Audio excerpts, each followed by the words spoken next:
Hello everyone and welcome back to the Great Book of Grudges. My name is Nathan and today we have a little bit more lore. You see, the core rulebook has an entry for Kislev, known specifically as Land of Ice and Snow. And as we are all aware, Kislev is one of the factions that have been confirmed for Warhammer The Old World. We don't know exactly when they'll be coming out, but they'll be coming out at some point. The reason why I want to read over these entries is not only for a little bit of lore that we can kind of talk about, but also there is the introduction of two characters here. So it would be kind of good to really get to know these guys as we start to prepare ourselves for the eventual bear spam cavalry.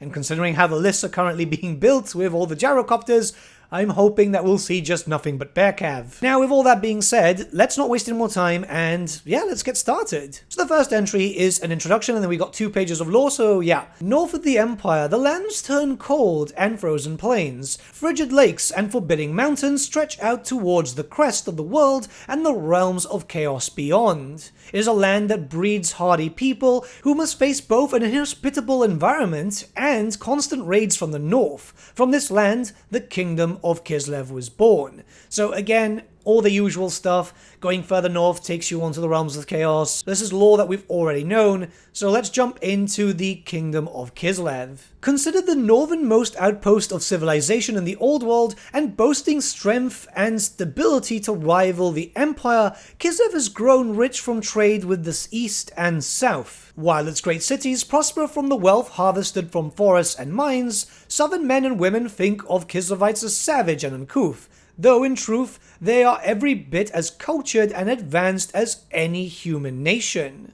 This assumption of savagery derives from their armies, bare-chested horse archers, bare-mounted knights, and ice-reefed war sleds, all a legacy of their origins on the eastern steppes. Kislev was created when eastern horse tribes, among them the Ungals and Gospodars, came across the World's Edge Mountains. The natives of these lands, fierce warriors in their own right, could not resist the newcomers, and like dozens of tribes before them, reaching out to the far east, they swore allegiance to the Khan Queen and were subsumed into the growing Kislevite Empire. Okay, so this is actually quite interesting, considering that, again, we know what these units are going to look like.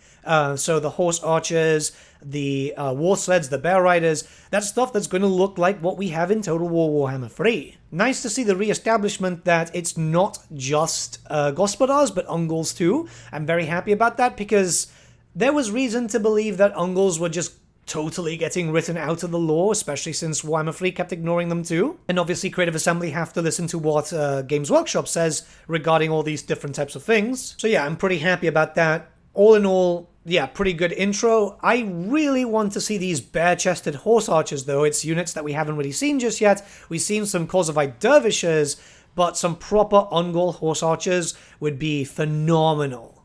This next section is called the Eastern Steppes. In the east of Kislev, beyond the World's Edge Mountains, outposts of the Kislevite Empire reach all the way to the edges of Grand Cathay.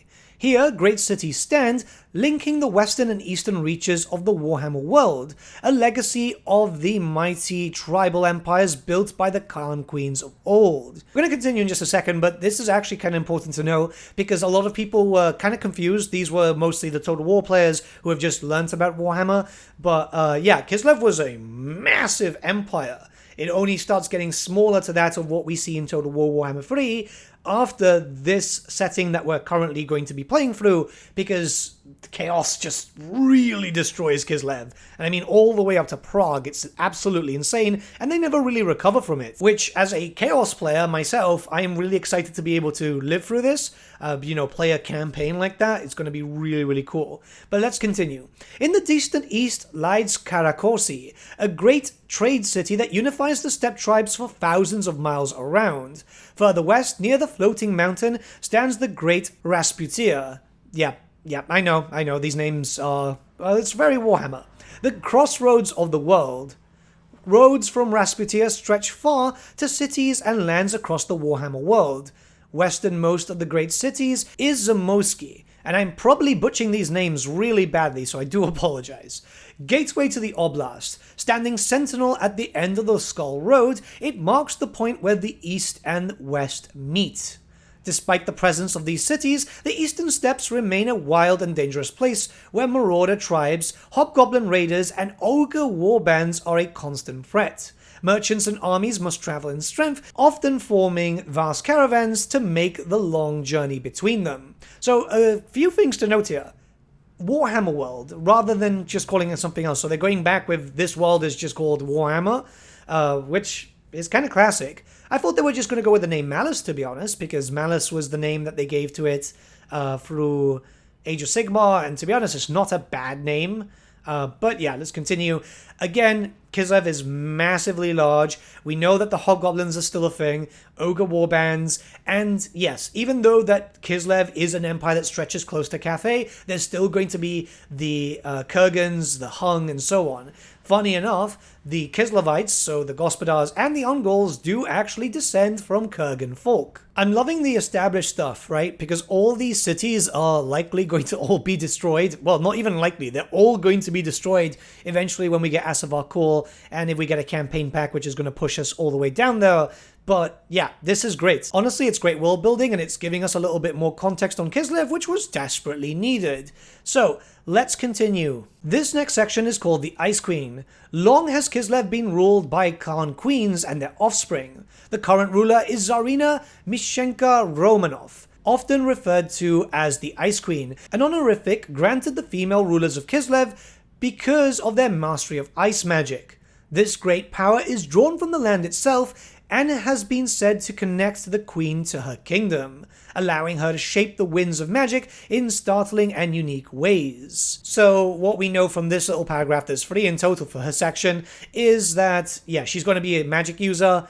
I wonder how it's going to work, because obviously in Total War Warhammer we had 2 unique laws, so I hope that's represented here because they were vastly different and the law system is just kind of small at the moment.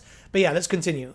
It has always been so with the Khan Queens, and history recounts how the Gospodars were led by women as skilled in battle as they were skilled in sorcery. It was this magic that allowed the first queen of Kislev, Mishka, to unite the land under her rule. Both her enemies and her own people attributed a host of supernatural powers to Mishka, most of which were only partly true. Centuries later, Mishenka has the same air of mystery and mysticism surrounding her, a power she leverages to keep her people in line and maintain the far outposts of her realm. Her ice witches often accompany the army of Kislev to battle, where their magic can tip the balance with freezing winds, hails of shards, or frozen shields. More perhaps than their sorcery, the Ice Witches are a symbol of Mishenka's power and motivation for her soldiers to fight all the harder for their Tsarina. Okay, cool. So it's kind of just going back to the whole thing of this is just rewritten Catherine, which is not a bad thing. This is a part of lore where it's very, very faint, but mostly the Gospodars and the Ungauls believe that every Tsarina is a reincarnation or a extension of the original one. I like that. We also know now that we're getting ice shards, frozen shields, and freezing winds. I mean, that could essentially be all the spells that we're going to get, but still, it's pretty cool. As a character, she does sound quite interesting. I do hope that we get a miniature of her, because, not being funny, but I was kind of thrown off when we got the Pretonia reveal and the king is not represented. I'm imagining he's going to get a model down the line, but yeah, you know, sometimes you want to see the big boy, right? But here we have a new character which is likely going to have some center stage. Prince Alexis of Kislev. The young Prince Alexis Romanov is Mishenka's only son and stands next in line to succeed her to the throne of Kislev. Though he does not share his mother's mastery of magic, he is an exceptional warrior and shrewd diplomat, trained in lance and blade, and as comfortable in the saddle of a horse as the back of a warbear. Alexis has led more than one campaign into the north against Chaos Marauder tribes, Orc and Goblin armies, and Norscan raiders, to name but a few.